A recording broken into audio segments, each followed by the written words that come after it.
Hi, I'm back. Were you surprised that I went missing since pretty much October? I wasn't. It was really busy times. We traveled, I released a book, and life was happening at a breakneck speed. But all that being said, I do want to start my new video series with a lot more content that I've come up with during a week that I had off during my eye surgery recovery. Check it out. It's still bruised, but it looks good. So no makeup, just a little lipstick, so it's not totally unreal. Since we last met, I have been working on my transformation challenge. We completed the transformation challenge at Crunch. No, I didn't win, but I won in so many other ways. Made new friends, and I gained more muscle weight, and I trimmed up even a little bit more while doing the challenge. The next thing that I did was take care of other items on my let's get healthier emotionally, physically, and mentally list. But first, let's get to the skinny on how last year worked out for me since I started the transformation challenge. I have here my binder. It is Christine's Health and Wellness binder. I've been keeping track of a lot of things for myself mainly, but also to bring to my doctors and my endocrinologists just to show what I've been doing and how I've been changing and how I've been really working on my health. The Zepbound is working out perfectly. It's about, on average, a pound a week, which is like the normal weight loss I think you would have at a younger age. I'm 62, not 32, not even 42. And I think I would have lost it fairly quickly in my 40s because I was in good shape in my 40s. So it's really helped. I'm on 7.5 milligram injector pen right now and going to probably stay there until after I come back from Puerto Vallarta, which is a story for another day. So with all that being said, I want to go over some numbers with you from the start of my wellness journey with Crunch and my new personal trainer, the transformation challenge, and everything else that has happened in addition to my seeking a healthier lifestyle and a healthier body for me as I go into my 60s. So the first thing I did was I compared my in-body numbers when I first started to my outgoing in-body numbers to when I just last saw my personal trainer, who is fabulous, by the way. So at the beginning, here we go, the terrible numbers I told you about low all these months ago. Right, so when I started this personal transformation journey, it was August the 8th, and my numbers were pretty crummy. I weighed 184 pounds. Okay, fine, I've been living with that weight on and off for the last 2 years. Lose 3 pounds, gain 2 pounds. It's been ongoing. So I was 184 pounds. I had a lot of body fat. I had 29.7 BMI. I had a 43.3% body fat. My body fat mass was 48.5 pounds, and I had, according to the in-body, zero lean mass, which I don't know if I buy that, but here we are. Not gonna lie.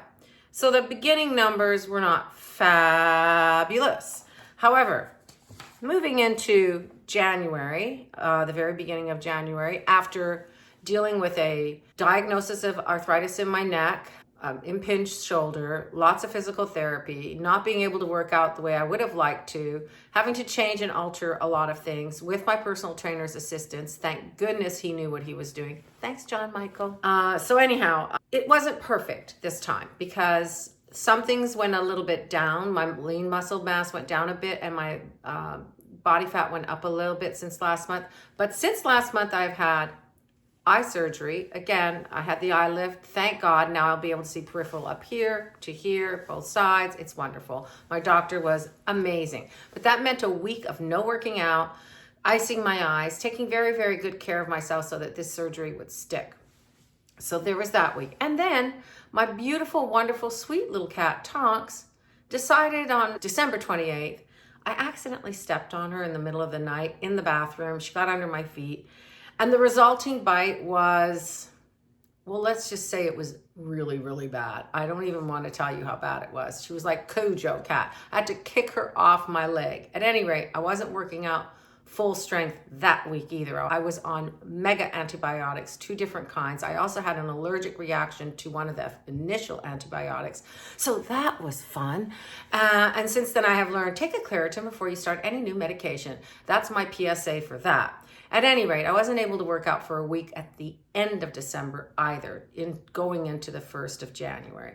So, and then of course, you know, the usual holiday yummy food and a little bit more alcoholic beverages because we're with friends and we're celebrating good things and good life and whatever we were doing that wasn't 100% healthy. But we had a great holiday in spite of my dear Tonks's little bite. My daughter and her boyfriend had a fabulous time in Buffalo and life went on. But moving into my January numbers, so that would be, let's see, September, October, November, December, January, 5 months, okay? So in 5 months, I have gone, according to their scale, with their fancy foo-foo in-body scale, I'm now 168 pounds. On my home scale, I'm about 166, 167, just depends on the water weight. No big deal. My body fat mass went down 8 pounds. It's 40.8 now, not 48.5. My lean body mass went up by 6 pounds, despite all the setbacks. So that's really good news. My BMI is now a 27.1. That's 2 points down and plus 2.5 points down, almost 3. And overall, my numbers are looking very good going into the month of January, finishing this up before we go on our next trip. So I'm extremely pleased with all of this. And I thank my gym, my personal trainer, me, because I've been doing all the hard work too. And so those are really good happy days numbers. The other thing that's really fun is we've been measuring. Oh, I just love measuring. Don't you? Now, I'm not sure about John Michael around my hips. Occasionally, he does it a little bit bigger, a little bit smaller, but I'm going to go with the lower number because I'm feeling it. So at the beginning, when he first measured me, I weighed 184 pounds, as I said. My hips were 46.5 inches around. My stomach was 46 inches. My chest was 41 inches. We won't worry about the other numbers because there's very little. I think I went down like an inch in my neck and maybe an inch in my arms, but nothing major because there wasn't really that much to lose there. I just need to replace fat with lean, and I'm getting there. Drum roll. Body fat down to 40. Perfect. Hips, 41 inches. I have lost 5.5 inches off my hips since August, mid-August. My stomach is a 39. I have lost 7 inches off my stomach, and I can tell everything fits better, everything feels better. I'm not really down a size as much as I am. All the clothes that I was forcing my bigger body to fit into now fit a lot better. A few of my things have to go to Goodwill because they're way too big and I'm swimming in them, but in general, I just feel much better in my clothes. A few of my shirts also had to go to Goodwill because the tops were just, I was, again, swimming in them. So that's really, really good. My chest went from 41 to 39 inches, so 2 inches off my chest. That's not a significant amount, but my rib cage has definitely spread as I've gotten older. I think that's pretty normal for a woman who is 62 going on 63. So yay, I am very happy and very pleased with these numbers, and I can't wait to see what else I am going to do as I roll into the new year, because I plan on keeping up the personal training. The Zepbound, we're just keeping it at the same number for now because I'm getting ready to travel and I don't want to up the dosage if I don't even know if it's necessary at this point, but I'm very, very, very, very happy with that. And in addition to all of that, I spent a lot of time going through what I feel was things I accomplished in the last year based on a book that I did 20 years ago with one of my dear friends in the Netherlands. And during my week of recuperation, I still had it on my bookshelf. And I was like, I wonder what it would be like to try this book again at 62, not 42, 62 going on 63 in a week. Literally, I'm going to be 63 in a week. I'm excited. So this book, it's eons old, Life Makeovers by Cheryl Richardson. My friend and I and a few other people did this book when we were in our early 40s. There was a lot of life going on and we were trying to find ourselves again. So during the first part of that journey, you do go through, instead of setting resolutions, you remember what you've accomplished. You pat yourself a little bit on the back for what you've accomplished. And then you look at where you grew in 5 areas, and then you You look at your best accomplishments, you analyze it. It's pretty fun. And it was very different doing that at 62 versus in my early 40s. I think we did this in 2005. So it literally was 20 years ago. I was 42, 43 years old. When I did it that time, I wrote my first book 20 years ago. It's never been published. It will never be published. It was my first book. The first book is sitting on my computer still, or as like we like to say, in a box under the bed. But it was my first book. It was a great learning book. So that's what happened. I learned to be more brave about putting my neck out there and querying and looking for agents and looking for publishers and writing more stories and meeting people who also like to write romances and joining Romance Writers of America and other organizations and making connections. And that was a very powerful year for me. Did I sell my first book that year? Heck no, it took me 8 more years to get there, but I did get started. And so this book just sort of, I don't know, maybe my friend and I were in a place where we really needed to revisit it again for different reasons. And so we're now on the 3rd week. The first week was a lot about the accomplishments.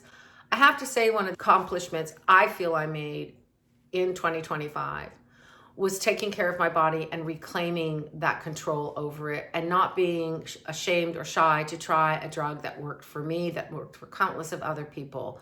I have not had, oh, there goes the physicist. He's lost 23 pounds on Zepbound and working out really, really hard. I'm so proud of him. So we're looking pretty snazzy before we go to Puerto Vallarta in February. All that being said, the other accomplishment that I felt very strongly about was growing community and nurturing community all over the place. I have a bunch of new friends. I have my old friends. I have my lifelong friends. I have my new friends. And I keep building on that and bringing that positive energy into my world because I desperately need that right now more than anything. And I think a lot of us do. So I felt really, really good about what I had accomplished in the last year. And in addition to everything, whether I was 184 pounds or slowly becoming slimmer, I did a lot of traveling and exploring, and not just overseas, but also in my own neck of the woods. And that's been a lot of fun. So I'm really, really excited about 2026. Yeah, there's things happening, and yeah, there's all kinds of brouhaha going on in the world, but I cannot worry about what's happening in the world. I can only worry about what's happening in my corner right now because it's the only thing I have control over. And that's something I really want to focus on, is the control I have over me, my friendships, developing them, over taking care of my body, over trying new things, the whole 9 yards. So one of the things that I do every year and have for a while is I pick a word. Last year's word was encourage, and it was self, my family, and the community. And to, later is now, like just go into it, just live life fully. And I believe I did that.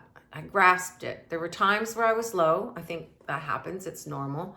But most of the time I was willing to try new things, make new friends, nurture those new relationships, nurture the ongoing lifelong relationships I've had for many, many, many, many years. And I feel very good about 2025. Moving into 2026, I have a new word. So hold on a sec. This is my new word. I don't know if it's going to come up right in the video, but it's inspire. Inspire creativity, playfulness, change, and be resilient. So that's my word for 2026. So inspire. And how can I inspire other people? Well, still through my writing, although I did struggle to get the writing done last year. I find that it's better that I just focus on the writing during the week, build my stories, build my Select Protectors world. So I'm really excited. I've lost almost 20 pounds.